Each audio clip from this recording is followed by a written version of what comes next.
everything went completely out. So yeah, almost 2 years of doing this, 47 episodes, and we never had one completely crash on us where we have to come back. So And if we I were and if I talking, don't want to swear, I would say fiddlesticks. How's that? right, something flubbed up.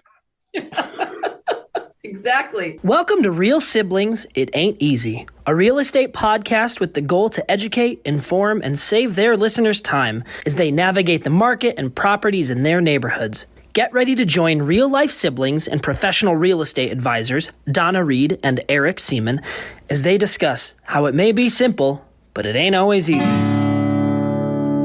Every time I think about the places I have known, I realize that times have changed. So I'll do what I can to make this house into a home. Yeah, yeah. Oh. Welcome and greetings to everyone tuning in and listening around the globe. I'm Eric, she's Donna, and we are the Real Siblings. Thanks for joining us today for this podcast that is a bit far out, freakish, fresh, and quite simply far from ordinary. We are both professional real estate agents with Keller Williams, working in the southwest states of Arizona and Texas. Right now, I'm sure you're thinking, why all the F words? Frankly, we will explain that in due course. This podcast blends lifestyle together with real estate as we work to inform, enlighten, fasten, and enthrall our listeners. While the topics vary and our conversations always go in many directions, we strive to provide our listeners with insights into our industry, better equipping them for their next real estate transaction. Now, we invite you to relax and allow us to edutain you for the next few minutes. Oh, Eric. So, friends, Eric told me he wrote a new introduction and he didn't share it with me. But during the past year or so, we've talked about a book that I've been working on, and it is called F Words. And I know, right? And I am now at the kind of editing first edit from someone locally, and then getting ready to do the next couple of edits. So Eric suggested that maybe we talk about a couple of the words that are going to be in the book, and then, because this is our job, relate them to real estate, because that's why you're here, right? So what we decided this morning is I'm going to take a couple of the words, and Eric's going to take a couple of the words, and we're going to talk about them. And the first one that I'm going to share this morning is the word familiar, and then also in conjunction with that, familiarity. I'm going to read just a small piece of it, and then we'll share a little bit about what that means to us from the real estate perspective. So it starts, as a huge Billy Joel fan, I can't believe I didn't think to write about this word sooner. In his song, Scenes from an Italian Restaurant, they talk of their old familiar place, you and I face to face. If there isn't already something going through your head related to a familiar place in your life, then I'm going to say that's kind of unusual, because most of us have that. A few years ago, I made a summer road trip and I drove across the United States, about 5,200 miles. I also spent time just before Christmas in Chicago. As part of that road trip, I drove through Southern Illinois, where my maternal grandmother had lived. I drove into Ohio through my little hometown, and I immediately slowed down to look closely at each home. I stopped to talk to people along the way, those friends who still live where they lived when I moved away nearly 25 years ago. I took pictures of the cornfields. Yep, yes, I did. I inhaled the smell of freshly mowed grass. I walked the trail in the park where I played as a child and my kids played as little ones 20-some years later. I had coffee with the kids, in air quotes, that I went to high school with. I stayed in the welcoming home of dear friends of my parents in a bedroom that I have used many times over the past 20 years. I walked to the cemetery and I talked to my parents. It was all familiar. It was all comfortable. It all felt good, and it made me smile. And right now, reading it, it's bringing you to tears. It brings me, boy, you can hear it in my voice, can't you, Eric? Yeah, there is something about the familiar that just evokes this emotion.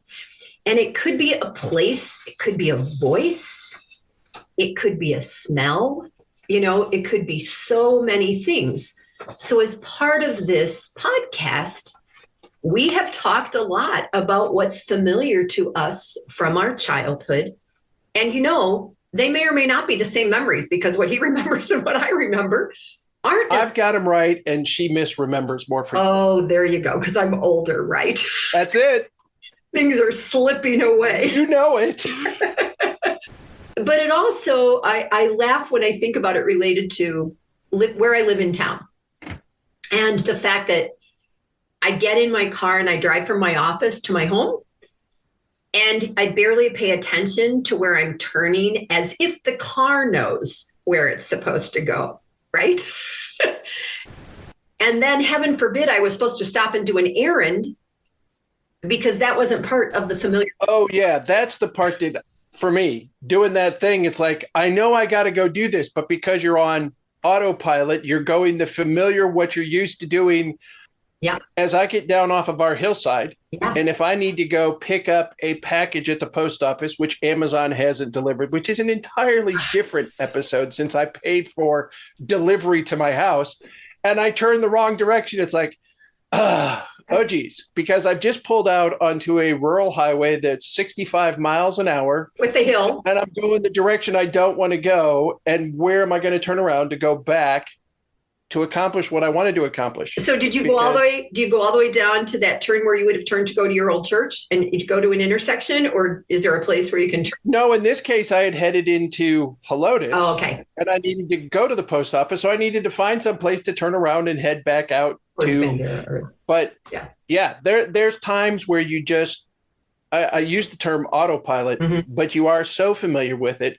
But that's also why I think statistically more accidents happen within 4 miles of your home than they do anyplace else, because you are on more alert and more attentive when you're in some place that is less familiar. Yeah.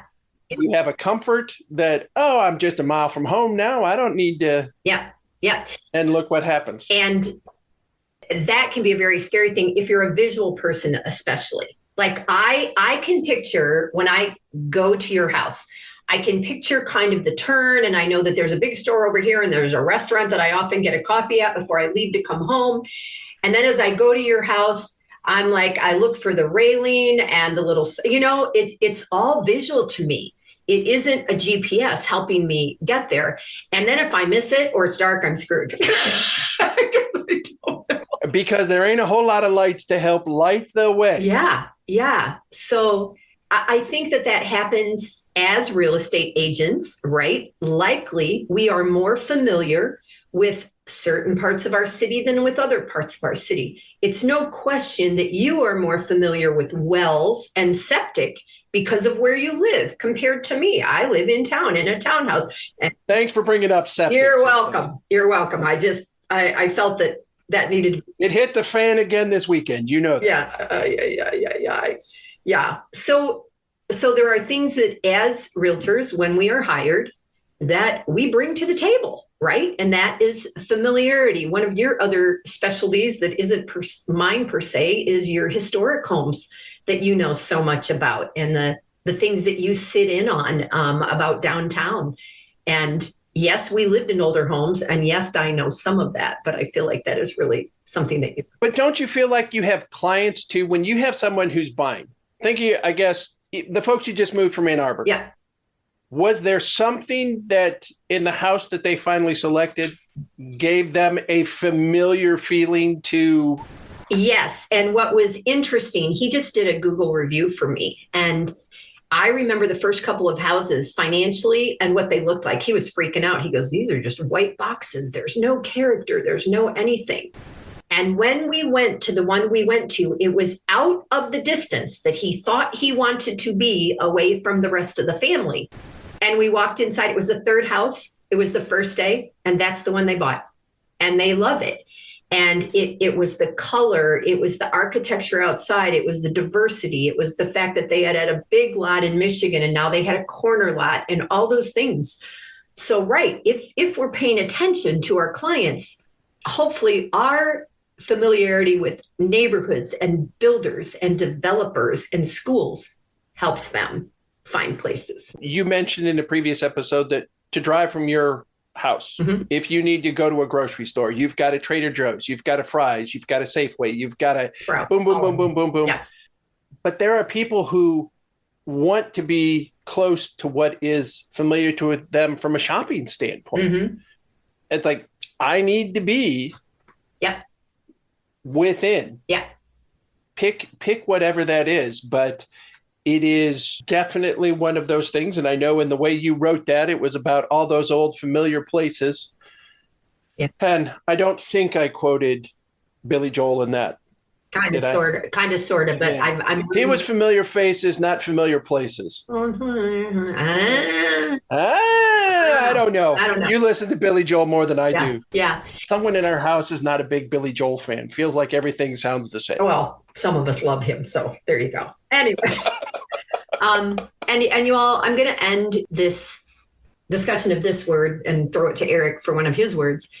One of the things that happened recently, and if you're a Facebook friend of mine, you probably know this, the hairdresser that I went to for the last 15 years or so was tragically killed in a car accident 2 weeks before I was supposed to have an appointment with him. And this is what I wrote. As I add this note today, February 17th, 2024, I want to honor the memory of my hairdresser of 15 years, Jason Ashkenazi. Jason died tragically a couple of nights ago. When I heard the news yesterday, I sobbed. Jason was familiar. I still sob. His shop was a place of comfort. He knew all my stories like any good hairdresser and friend. He had coffee and he had sparkling water. He had a comfy couch for waiting. His art surrounded his clients on the walls of his shop. Jason was doing some of the artwork for this book, and I wasn't loving the first image of the word flush. But today I know I will use that photo and I will laugh and cry and remember my friend. Rest in peace, Jason. Familiarity. All right, Eric, cheer me up. All right, cheer you up. All right, I'm going to go do the fastidious. I know we said we're going to pick out something. So this is Donna's writing. I'm reading her words. Someone told me I was fastidious. I looked at them with a raised eyebrow and thought, is that how you see me? Meanwhile, rolling around in my head is the thought that I have to look this word up because in my head and my heart, I would never use that word to describe myself. And you know what? I was right. This is not a good adjective for me. The Google Dictionary uses this sentence to describe someone. She chooses her words with fastidious care, meaning with great care and attention to detail. There are also comments about the attention to detail related to cleanliness, etc. As I type, I'm looking around my office at many things on the shelf and wondering when was the last time that it was all lifted and dusted. So are you a fastidious person? Boy, I sure don't think so, Eric. When I was working on this word and started sending words to be edited, I had started this and it was 6 months later and I hadn't finished it, which to me was evidence that I was not very fastidious with this writing. And the artwork that Adam did for it is great. So I can't wait, Oh, Adam did fastidious? Yeah, Adam did that artwork. It's really good. But I think I write in there that the people that when they come over or you go over to their house for dinner, every single thing is done before they go to bed, right? All the dishes are done. Everything's put away. The tables are wiped. The chairs are put back. Not me. And I'll bet for Mom, it would have been that way, right? Mom would have been cleaned up and everything was in its place. I think our older brother adopted that some. Think of what we've done our family reunions. And at night, and if it isn't right, we know the dishwasher is getting reorganized in the morning. Dan will fix the dishwasher. Except he's mad at us now. He doesn't. That is so true. And yet there are certain things that we as realtors, if we want to get paid, we have to be fastidious at some level, right? If you don't do the paperwork, check the boxes, get the people their keys or give their keys or do it, it doesn't happen. Right. It's just not my favorite place to be. My favorite place to be is painting art, like the picture behind me. And in some cases, you can be fastidious in certain portions of your life. Yeah. And less in others. Yeah. You live alone. Yes. So if you wake up in the morning having chosen not to do dishes at night, yep, you got nobody to look to and go, hey, why'd you leave the sink up? Right. It's my fault. Yeah. It's a choice. Yeah. Yeah. But like you said, there are other things that there is a start, there is a finish, there is a set of steps that have to be done. This morning, before we recorded, I was following up. I've got a remote closing for both the buyer and the seller. I'm representing the buyer for a piece of property this coming Friday. I sent an email out last week asking for wiring instructions, and here's the closing location. Both myself and the seller's agent, neither one of us have heard anything, and both of us sent an email this morning going, hey, what's going on? None of us have heard anything. Turns out, electronic stuff. She thought she hit send and it didn't send, so it's sitting scrolling in an outbox. So nobody had the information. So if we were not checking the boxes in a fastidious manner to make sure, would we have been a couple of days further down the road? Since we both need remote closers, right? In a specific location, those have to be scheduled ahead of time. You know that there are people in our business who do 3, 4, 5 and time of day and when the things go through, since possession occurs at closing and funding. And if it's later in the day, you're less likely to get funding. Right. So all of those things are really, really important to making sure the transaction is still being nurtured towards closing. Yep. Agreed. And we won't even mention my office. There's a reason that my office is blurred out. So as I was thinking about that, because I had mentioned that I thought Eric was more fastidious than I, and maybe the word should be thorough. I'm way more of a wing it. He puts way more of the details into this and the research and all of that. If you haven't already learned that from listening to us, that's him. And then I go, okay, and I look a couple things up. Which Eric, I don't remember you like that as a kid. So and maybe there's enough. Okay. You're frozen. Is it you? Is it me? You look like you froze up. So did you.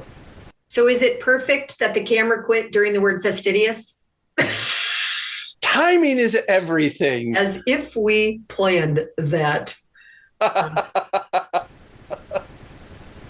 right. Do your fancy French word. Okay. So I use the word fenêtre in the book, and I'll just read the first part.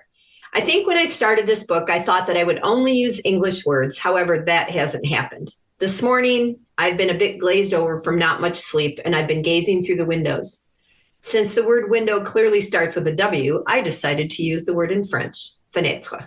It's a great word, and honestly, for the most part, even if you never spoke a word of French, you can likely sound it out and pronounce it almost correctly, which Eric did not do before we started recording, just so you know. I went on Facebook and I asked for pictures of windows, thinking I'd get 4 or 5. I got 106 photos from people. You put them online, you private messaged them to me, you texted them to me. They are pictures from airplane windows, from car windows, with kids looking out, with parents looking in, with stained glass in Europe. And it was fascinating, which may or may not be one of my words. But windows are so much a part of our life. And from a real estate perspective, yet again, there are people who, if you don't have big windows with big views, they don't want to buy. Why buy on a hillside if you don't have anything to look at? Right. Because your window is too small. Exactly. And as we photograph them, depending on the value of the home and what the windows look like, they'll be taken at sunset so that you can see the lights reflecting, so that you can get that comfort and that warmth that comes with the view from a window. So there's a whole lot written about windows, even though the word is fenêtre. I also related a little bit to our eyes being the windows to our soul. And that we live in a world where a lot of people are busy looking at phones, not looking at each other. And as a result, you're like, whoa, is this your window? You know? And I think that we've lost so much in our world. When I see 3 people at a restaurant, all on their phones, not talking to each other, not looking at each other, it makes me sad, kind of, you know? Yeah, and you see that more and more all the time. Yeah. Yep. But you said, is that their window? I know it's certainly a compact nowadays. Now that it has the camera screen, how many people will flip it around? And I've seen girls fixing their makeup, checking their hair, seeing how they look. Like, this is my mirror now. We can do that with this. It's a reflection of me. Yeah. Yeah. Well, and as you mentioned, the windows with a view, windows used to be so much more, what is it, fenêtre? Am I getting closer? Yeah. Yeah. Used to be much more of a statement of wealth than what you have in generic, I'll say, builder basic standards for many houses nowadays. It's some sort of polyvinyl window. It's double paned. It's white. It's one panel over one panel. And windows used to have a design and an aesthetic to where you had 6/3, but the 6/3 were 6 smaller rectangular panes that may hang over 3 vertical planes in order to create a look from the street. The transom windows and the transom windows that would have potentially leaded glass or stained glass that would open up and had that. It was much more than just, hey, that's a window that has a screen on it. Well, especially in some of the lower end homes where you have to have a window in a bedroom for someone to be able to escape. And it's right, which was never a fire code thing. No, it wasn't about that in the past. So they've developed, they've changed. And you mentioned previous in this episode about the historical homes and the fact that windows are one of the biggest thing that becomes a discussion point on all of the design review commission meetings, because people will say, well, we're changing out these windows. It's like, well, it needs to be a wood window, and a wood window is not standard and it's more expensive and it needs to conform and look like the historical pictures. And they'll bring pictures up from the 1940s to show, here's what we know the house looked like in 1940s. This is what the windows need to look like. Think of the house on the 1868 house and the big picture window that faced out the bay window Lynn Street. But there was the big window where the love seat was at onto the front porch, and then there was the smaller window up above. It was a very distinctive style, which then allowed you to coordinate getting the iris stained glass. Yeah, which hangs in my house. We'd given the mom. Yeah, yeah. And now hangs in your house above your open concept kitchen. Exactly. And the bay window there with the lacy curtains that mom had, where we put the Christmas tree that you could see from the outside. You're right. It was a big architectural statement. And it is something I just saw. I have some clients coming from Park City, and I just looked at their listing online, and they have a mountain range behind them with acreage, with massive windows from the living room. Because if you're going to be there, that's what you want to see, right? Right. That's what you want to see. And now that we have the capabilities, those glass windows become huge. Yeah. Special, custom, try to do. Even as we're thinking, I mean, we're at a time at our house. We've been in for 22, going to be 23 years. Our original windows need to be replaced because they're vinyl. You can't. They're wearing out. Change the glazing and everything else. They're drying. The seals are going. We know there's some air issues. I mean, none of them are getting that mildewy kind of look like you've seen windows that have that. But at the front of our house, where we have 4 standard 36-inch wide windows side by side, we're talking about when we do it, the middle window, we'll put two smaller ones on either side and replace and change the framing and put one larger window between the two narrower ones. Are you going to make it so that you have screens there so that you can open those? Yes. Yeah.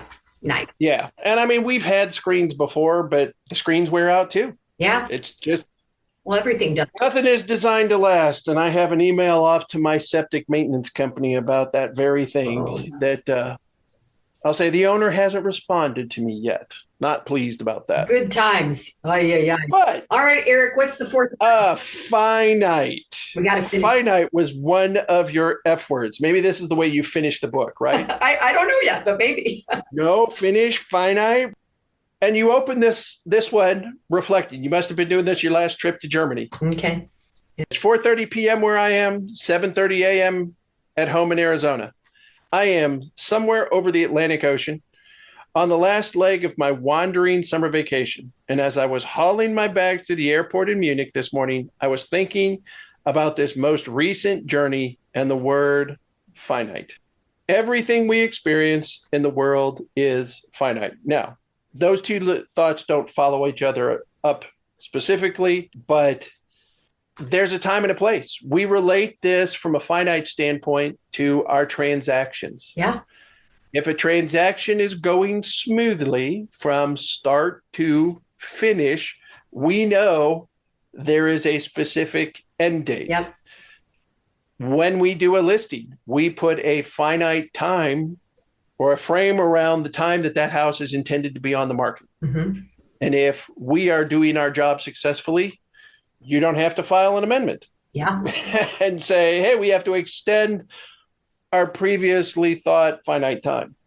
Yeah.